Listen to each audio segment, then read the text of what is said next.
그래서 우리가 소화 흡수에 대해서 얘기를 할 건데, 이 과정이 체내에 있는 장기를 거쳐가지고 결국 이제 변으로 나온 데까지의 과정이고, 뭐 사람, 개고양이가 소화 흡수와 관련된 부분은 거의 생리학적으로 동일합니다. 그래서 일단 밥을 먹으면 구강에서부터 이제 소화가 시작이 되는 거고, 구강 이후에 식도를 지나가가지고 위에 음식물이 도달하고, 그 뒤에 이제 십이지장, 공장, 회장 이렇게 있거든요. 개고양이, 사람 다 똑같고, 그리고 이제 그 뒤로 대장으로 가면은 결장, 맹장, 직장 이렇게 똑같이 개고양이, 사람 다 이렇게 이루어져 있죠.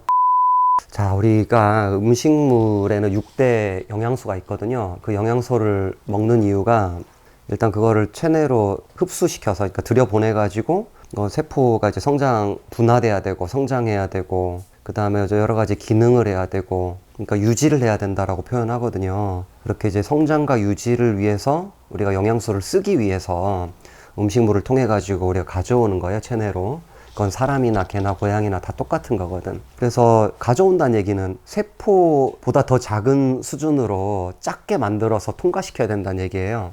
근데 우리가 음식물을 먹으면 큰 거를 먹잖아. 좀 이제 이만한 거를 먹어서 그거를 이제 잘게 쪼개야 되겠죠, 우선. 체내로 들어가게 하려면은. 그렇게 쪼개는 것을 우리가 소화라고 그래요. 잘게 쪼개지면은 이제 체내로 이렇게 유입이 되겠죠?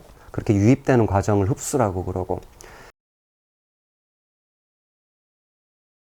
그래서 어디서부터 이제 시작이 되느냐. 입에서부터 시작이 되겠죠. 우리 사람 같은 경우 아밀레이스 분비가 되죠. 개도 아밀레이스가 분비가 돼요. 근데 예전에는 안 되는 줄 알았는데 최근에 이제 보니까는 아밀레이스 분비가 되는 걸로 나와 있고, 스트레스를 받았거나 할 때는 더 이제 아밀레이스의 분비량도 증가를 해요. 고양이는 아직 좀 불확실해요. 그 1970년도 초반의 논문들을 보면은 개고양이의 아밀레이스의 활성도가 낮다라고 이제 얘기가 되고 있는데, 현재는 강아지는 아밀레이스라는 탄수화물 소화 효소가 분비가 되는 걸로 나와 있고, 고양이는 아직 불확실하고. 근데 이제 그게 소화효소가 있다고 하더라도, 분비가 된다 하더라도 구강에 머무르는 시간이 굉장히 되게 짧잖아요. 우리 사람은 긴데. 그래서 구강 자체에서는 그렇게 소화가 많이 이루어진다라고 볼 수가 없고, 식도를 통해서 위로 들어가겠죠. 위에는 아밀레이스는 분비가 안 됩니다.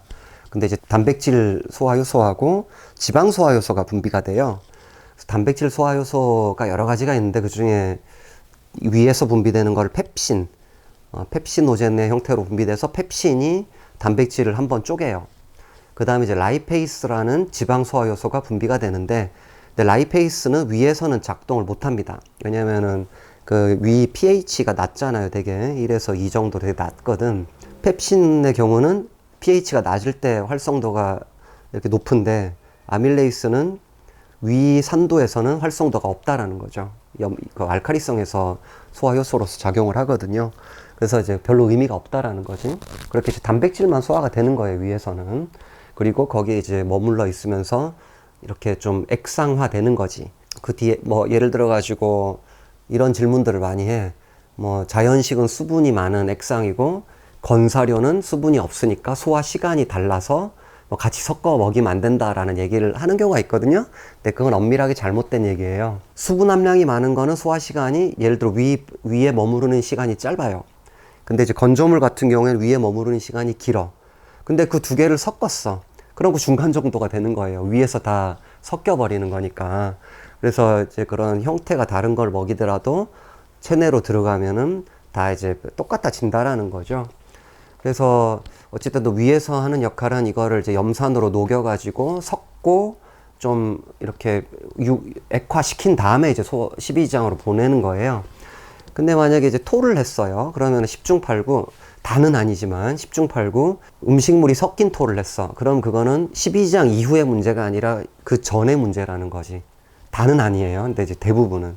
그래서 구토를 했는데 음식물이 섞여 나왔다라면은 위까지의 문제라는 거죠. 그런데 음식물이 없다라면은 먹은 지 좀 지나서 구토를 한 것이고, 그리고 이제 위 이후에 어떤 문제가 더 클 수 있다라는 거죠. 위에 머무르는 시간이 좀 길어. 보면은 뭐 짧을 때는 뭐 1시간 정도지만 길 때는 5시간이 넘어가는 경우도 있거든요. 그렇게 좀 오랫동안 이렇게 섞는 거죠. 그 다음에 이제 12지장으로 보내게 되면은 12지장에서 맨 처음에 만나는 건 담즙이에요. 그 담즙은 간에서 분비되는 그 물질인데 그 담낭에 이렇게 보관돼 있다가 그걸 짜내가지고 이제 십이지장으로 배출을 하죠. 그 담즙이 하는 역할이 지방을 우선 유화한다라고 하거든요. 지방을 한번 쪼개는 거예요. 그 다음에 이제 췌장에서 분비되는 소화 효소가 세 가지가 있죠. 단백질을 분해하는 거.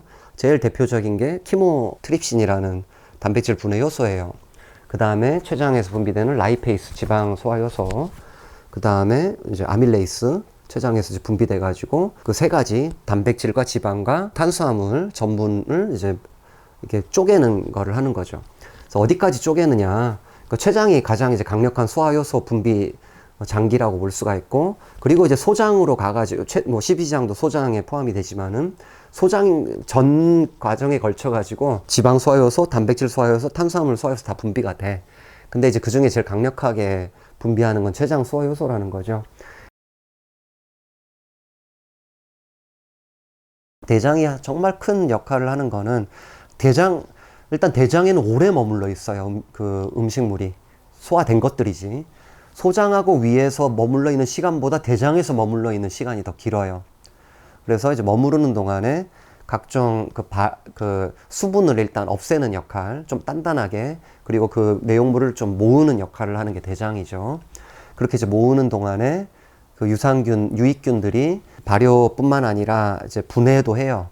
그리고 이제 어떤 특정 물질을 합성하기도 하고, 이제 그런 일들을 대장에서 주로 하게 되는 거죠. 그 뒤로 이제 변으로 분변을 배출하게 되는 게 이제 소화, 흡수, 배설의 이제 전 과정이다라고 볼 수가 있겠죠.